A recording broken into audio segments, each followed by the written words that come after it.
2011-এ গ্রামীণ ব্যাংকের এগেনস্টে আমি একটা রিট ফাইল করি, যেটাতে রুল ইস্যু হয়েছিল।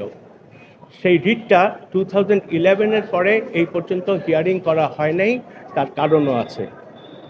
ওইটাতে আমি জানতে চেয়েছিলাম যে তোমরা গ্রামীণ ব্যাংক, তোমরা যে মাইক্রো ক্রেডিট বা এই এই ছোট অ্যামাউন্টের সুদ দাও, তোমরা কত ইন্টারেস্ট চার্জ করো, নাম্বার ওয়ান। নাম্বার টু, আমি জানতে চেয়েছি যে তোমাদের যারা গ্রাহক বা কাস্টমার বা ক্লায়েন্ট গ্রামীণ ব্যাংকের, তোমরা কতজন আছে যে যারা 10 বছরের বেশি এই মাইক্রো ক্রেডিটটা নিয়ে 10 বছরের বেশি টাকা শোধ করতে পারে নাই।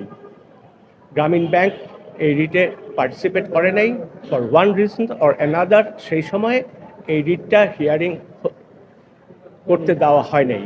আমি ডিটেলসে পাবলিকলি যাচ্ছি না আমার জুডিশিয়ারির এই ব্যাপারে বা কারা ইনভলভ ছিল। সেকেন্ডলি, এখন যে রিটটা ফাইল করেছি সেটা ওটার সাথে কিছু সামঞ্জস্যতা আছে। এই রিটে পার্টি হচ্ছে বাংলাদেশ ব্যাংক, পার্টি হচ্ছে আমাদের secretary of finance ministry, third হচ্ছে গ্রামীণ ব্যাংক অ্যান্ড প্রফেসর ইউনুস। গ্রামীণ ব্যাংকের সাথে প্রফেসর ইউনুস কেন এসছে? বিকজ নোবেল প্রাইজ কিন্তু পেয়েছে প্রফেসর ইউনুস অ্যান্ড গ্রামীণ ব্যাংক, যেটা দিনের কোথাও নাই একটা কমার্শিয়াল ব্যাংকের নোবেল প্রাইজ দেওয়া হবে। এখন যে মামলাটা করেছে সেখানে কি চেয়েছি? সেখানে জানতে চেয়েছি যে তোমরা কত পার্সেন্ট ইন্টারেস্ট চার্জ করছো, নাম্বার ওয়ান। নাম্বার টু, যদি কোনো কমার্শিয়াল ব্যাংকের থেকে আপনি লোন নেন, কমার্শিয়াল ব্যাংকে 1 লাখ টাকার লোন নিলে আপনি যদি 3 লাখ টাকা পরিশোধ করেন, তারপরে আর কোনো কিছু পরিশোধ করতে হবে না।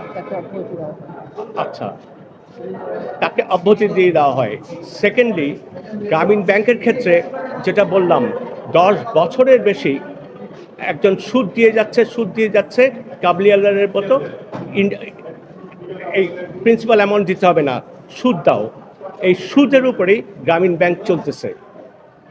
আরও লিখেছি যে 18th and 19th সেঞ্চুরির আমেরিকার যে স্লেভরা ছিল, তারা সারাদিন কাজ করে শান্তিতে ঘুমাতে যেত।